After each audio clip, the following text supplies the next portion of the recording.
Hello friend, সবাই কেমন আছো? আশা করি সবাই খুব ভালো আছে। তো আজ আমি কচেটের আরও একটি ফুল নিয়ে এসেছি ডিজাইন। তো এখানে প্রথমেই আমি 11 নম্বরের একটি ক্রোশিয়া হুক ব্যবহার করছি। তো প্রথমে একটি ম্যাজিক রিং করে নেব। ম্যাজিক রিং করে নেওয়ার পরে আমি এখানে 3টে চেন দিয়ে নেব। তো চলো 3টে চেন করে নিই। 1টি, 2টি, 3টি চেন করে নেওয়ার পরে ওই ম্যাজিক রিংটির মধ্যে আমি 11টি ডাবল ক্রোশিয়া করে নেব। তো টোটাল আমার এখানে 12টি ডাবল ক্রোশিয়া হয়ে যাবে। তো চলো দেখতে থাকো আর ভিডিওটা সম্পূর্ণ দেখো অবশ্যই।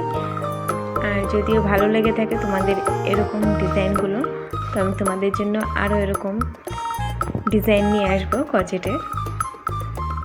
তো যদি ভালো লেগে থাকে তাহলে অবশ্যই আমার চ্যানেলটিকে সাবস্ক্রাইব করে দিও।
এখানে স্লিপ স্টিচ করে নেওয়ার পরে এখানে 3টে চেন দিয়ে নেব। 3টে চেন দিয়ে ওই একই ঘরেতে আবারও একটি ডাবল ক্রোশিয়া করে নেব। তো এখানে হয়ে গেল আমার 2টো ডাবল ক্রোশিয়া। নেক্সট পরেরটাতেও আমরা আবারও 2টো করে ডাবল ক্রোশিয়া করে নেব। দেখতেই পাচ্ছ পরেরটাতেই করেছি। এখানে মাঝখানে কোনো বাদ দেব না, কারণ প্রতিটিতে 2টো করে ডাবল ক্রোশিয়া করে নেব। তো এখানে আমাদের মোট 24টি ডাবল ক্রোশিয়া হবে দ্বিতীয় লাইনটিতে।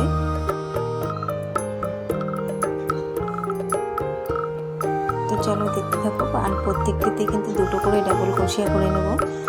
শেষে গিয়ে যেখানে আমরা চেন করেছিলাম সেখানে স্লিপ স্টিচ করে নেব।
তো এরপরে আমরা এখানে অন্য কালারের উল অ্যাড করে নেব। তো দেখতে পাচ্ছ 2টো চেনের মাঝখানে নয়, কিন্তু 2টো চেনের পরেই ঠিক আমরা এটাকে অ্যাড করব। এখন দুটো ডাবল ক্রোশিয়ার মাঝখানে কিন্তু আমরা এটা অ্যাড করব না।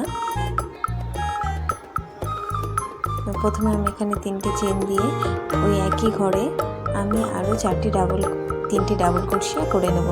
তো টোটাল আমার 4টি ডাবল ক্রোশিয়া হয়ে যাবে, যেহেতু প্রথমেই আমি এখানে চেন করে নিয়েছিলাম 3টি। তো সেহেতু আমি এখানে 3টি ডাবল ক্রোশিয়া করে নেব। দেখতেই পাচ্ছ এখানে আমার মোট 4টি ডাবল ক্রোশিয়া হয়ে গেছে। এরপরে আমি এখানে 5টি চেন করে নেব। 5টি চেন করে নেওয়ার পরে নিচে যে প্রথম চেন করে নিয়েছিলাম সেখান থেকে এটিকে স্লিপ স্টিচ করে নেব। তো দেখতেই পাচ্ছ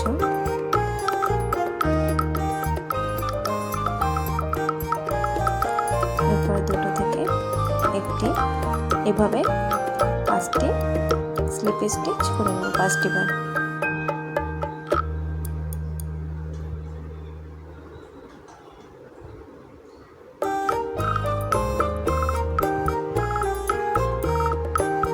করে নেওয়ার পরে ঠিক দুটো ডাবল ক্রোশিয়া বাদ দিয়ে নেক্সট পরেরটিতে আমরা ডাবল ক্রোশিয়া করে নেব। তো এখানে যেহেতু আমি কোনো চেন করিনি তাই এখানে আমাকে মোট 4টি ডাবল ক্রোশিয়া করে নিতে হবে।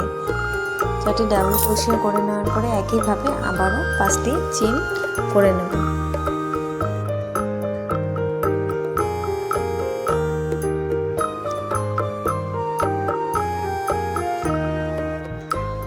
চেন করে নেওয়ার পরে সেম প্রথম যে ডাবল ক্রোশিয়াটা করেছিলাম সেটার সঙ্গে আবার এটিকে স্লিপ স্টিচ করে দেব।